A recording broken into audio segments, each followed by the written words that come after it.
Hi everybody, we missed you, so we better get a video done. Today we're going to talk about customizing a ready-made design in software.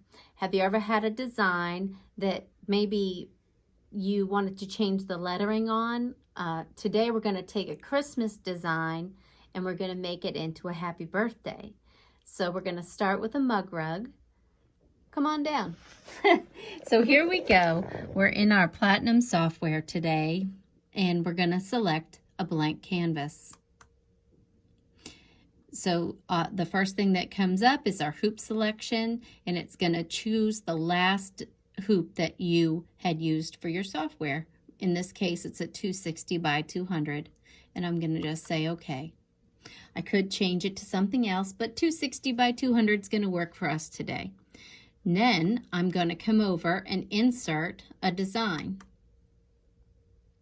So we have a cute little Santa mug rug, and here it is.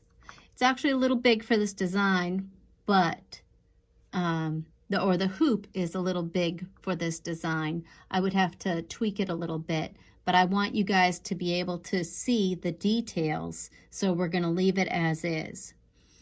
So here's my mug rug, and it says, "Dear Santa, I've been naughty or nice."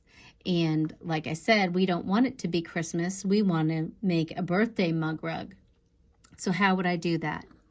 I'm going to select my design over here in my film strip, and I'm going to go to Edit Design. So it's going to open up the Stitch Editor screen.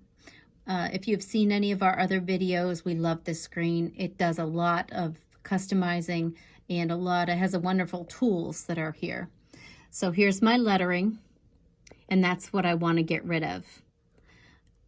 So what I'm going to do is I'm going to come down in my color palette, and I'm going to just hit the back button. So what I've done by doing that is, see my little cursors here? I have a beginning cursor and an ending cursor. And what that shows is an isolation of that particular thread color. And I'm going to keep going back in the design, and it's going to go to my lettering. That's what I want to change. Before we go any further with getting rid of it though, I thought we'd do a little side on how to change the color. If I come over to my design panel and I scroll down to the checked mark, this is the color that we're looking at. This is the selection of threads that we're looking at. It's a dark gray color, and it's checked off, which means that's what we're seeing on our screen. So if I want to change that color, I could come down to the color palette and it would open up the change screen from there. But I can also just double click, and my color selection panel comes open, and I can go to quick colors and I can select a range of colors. So it's just going to open up a group, and I can select from there a particular color and hit OK.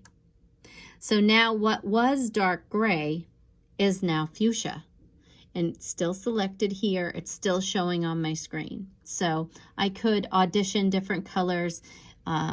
It doesn't really matter what color I make it. It matters what thread I put in the machine, but it's nice to be able to get an idea of how something's going to look as I figure out what threads I want to use. So back to what we were doing. I have my color here selected, and it's step 21 in my design. That's very important to know before I delete it. Because this is an in the hoop design, the steps are very important. I don't want it to do the lettering, say, at the end of my design, because my mug rug probably won't turn out right. Either I won't be able to turn it if it's an in hoop the design, or if I had and if it was an applique type thing, I need the steps to stay the same. So I'm going to make a note to self that the lettering for this mug rug happens at step 21. Now we're going to get rid of it. I'm going to come all the way over here to delete, and it's gone. The little cursors are together touching, and the color is gone. Now, if I come to draw all stitches, it's going to show me everything. The entire design is here. My color, my design panel, everything is checked off. And if you look, all of my lettering is gone. Now I can just close this screen. This brings me back to the first screen where I opened the design. It's still here in my film strip, but again, all the lettering is gone. So I'm going to put in my new lettering. I'm going to open the letter tab. Here I could choose my font, whatever I wanted to use, and I can type my words. So we're going to say, Happy Birthday, Mary. Why Mary? Because she's my boss and she signs my paycheck. Yay! Here's my size of my letters. And if I come over to alignment, I can see that these are all going to be centered. That's what I want for this. I want them to be centered together so that I can put them where I want them to be. I could align left, I could align right, but for this project, center works best. And I'm going to hit apply. So now when I look over in my film strip, I have my lettering and it appeared on screen down here. I can click on it and grab it and bring it up into position. And I can rotate it. So, Happy Birthday, Mary. Looks pretty good. I think it will look great right there. So how am I going to get it to be where I want it to be? Because if I exported this now, as we know, the order that we add things in is the order it's going to stitch out.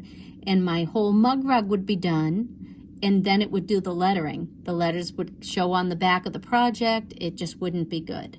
So we're going to select it in the film strip, the letters, and we're going to go to Home, and we're going to hit Copy. And what Copy is going to do in this screen is it's going to bring it down to my clipboard.